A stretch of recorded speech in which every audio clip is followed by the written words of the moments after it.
Doctor nephrologist అంటే ఎవరు? Kidney వ్యాధి వైద్య నిపుణులు, నెఫ్రాలజిస్ట్ ట్రీట్ చేసే కండిషన్స్ ఏంటి? మేము నెఫ్రాలజిస్ట్ని ఎప్పుడు కలవాలి?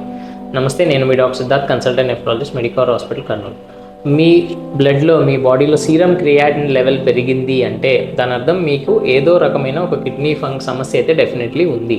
సో మీకు ఆ సీరం క్రియాటిన్ లెవెల్ ఎందుకు పెరిగింది అంటే కిడ్నీలో ఏం సమస్య ఉంది, ఎందుకు క్రియాటిన్ లెవెల్ పెరిగింది, ఆ సమస్య ఎందుకు వచ్చింది, ఆ సమస్య తగ్గుతుందా తగ్గదా, టెంపరీ డ్యామేజా లేదా పర్మనెంట్ డ్యామేజా, లేకపోతే ఆ సీరం క్రియాటిన్ లెవెల్స్ చూసి భయపడకుండా దానికి ఏమైనా డయాలిసిస్ అని ఎవరైనా అడ్వైస్ చేస్తే అది డయాలిసిస్ కావాలా లేదా అనేది చెప్పేది మీ నెఫ్రాలజిస్ట్ మాత్రమే.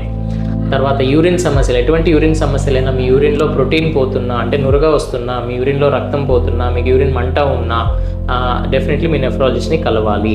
అలాగే మీ బ్లడ్ ప్రెషర్ కంట్రోల్ అవ్వడం లేదు, 4-5 మందులు వాడుతున్నా మీ బీపీ తగ్గడం లేదు, డెఫినెట్లీ మీ నెఫ్రాలజిస్ట్ని కలవాలి. అలాగే కాళ్ళ వాపులు ఉన్నాయి, మీ నెఫ్రాలజిస్ట్ని కలవాలి. కాళ్ళ వాపులకి చాలా రీజన్స్ ఉండొచ్చు. ఒకవేళ కిడ్నీ సమస్యల వల్ల కాళ్ళ వాపులు వస్తే మీ నెఫ్రాలజిస్ట్ని కలవాలి. అలాగే మీరు డయాలసిస్ పేషెంట్ అయితే డెఫినెట్లీ మీ నెఫ్రాలజిస్ట్ని కలవాలి. అలాగే కిడ్నీ మార్పిడి అంటే మీరు 2 కిడ్నీలు ఫెయిల్ అయ్యి డయాలసిస్ మీద ఉన్నారు, మీకు కిడ్నీ ట్రాన్స్ప్లాంట్ గురించి అవగాహన, కిడ్నీ ట్రాన్స్ప్లాంట్ గురించి ప్రాసెస్ గురించి తెలుసుకోవాలంటే మీ నెఫ్రాలజిస్ట్ని కలవాలి. Thank you.